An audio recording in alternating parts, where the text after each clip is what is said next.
The number of lunches you will have, weekly lunches with the president, is dwindling. Yeah, we're still going to hang out a little bit. You're going to hang out after it's over? Yeah, for real. You might just have longer lunches. Yeah, we may have longer lunches, yeah. Do you talk about the fact that you're, the exits? Yeah, we do. We talk a lot about what each of us are going to do and what we might be able to do together. But the bottom line is both of us feel that there are the things that motivated us to get into politics are still the things that shape our lives and our interests and make us happy. And so you're going to see the president deeply involved in a lot of the things he's been continue to be involved in, and I'm not going away. Everything from this issue of violence against women to income inequality to the cancer moonshot. I'm going to devote the rest of my life to this. What's it going to feel? I mean, since you were 29. I don't know. I must tell you, I know there's an awful lot that I will have access to do, but I have never.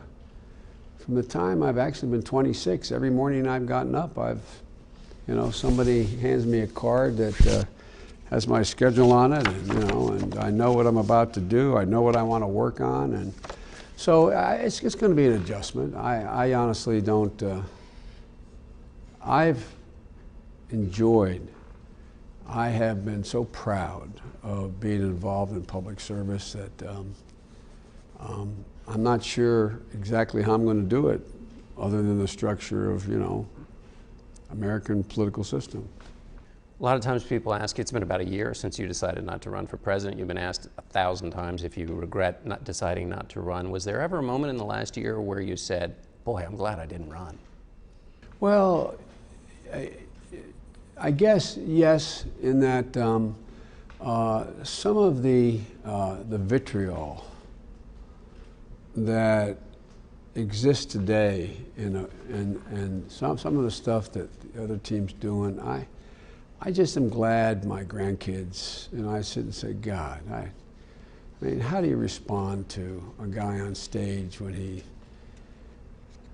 I'm just happy. Let me put it another way.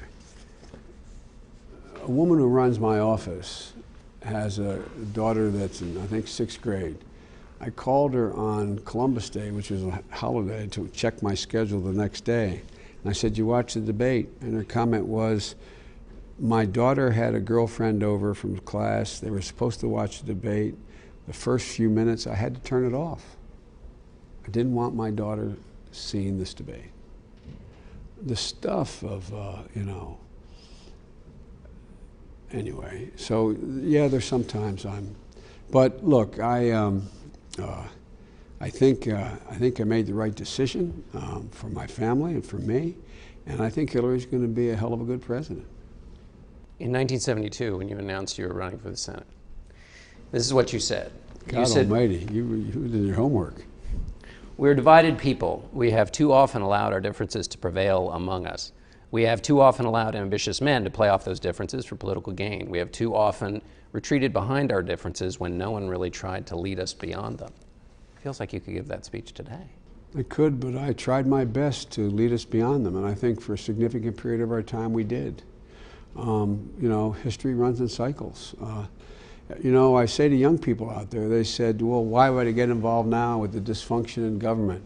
We were more divided substantively when I ran and made that speech than today. The Vietnam War, the women's movement, the civil rights movement was still not finished.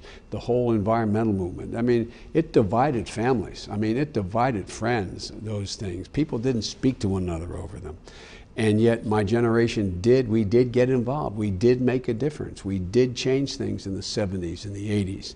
But it moves, and the abuse of power is always just right there and reached for by people who shouldn't be in power. And we need people to speak up to it, speak out against it. And that's what I have tried to do my whole career. I don't make myself out to be a hero, but I don't think you'll find anybody in public life I dealt with that I've ever not tried to bridge the differences with, not be honest with.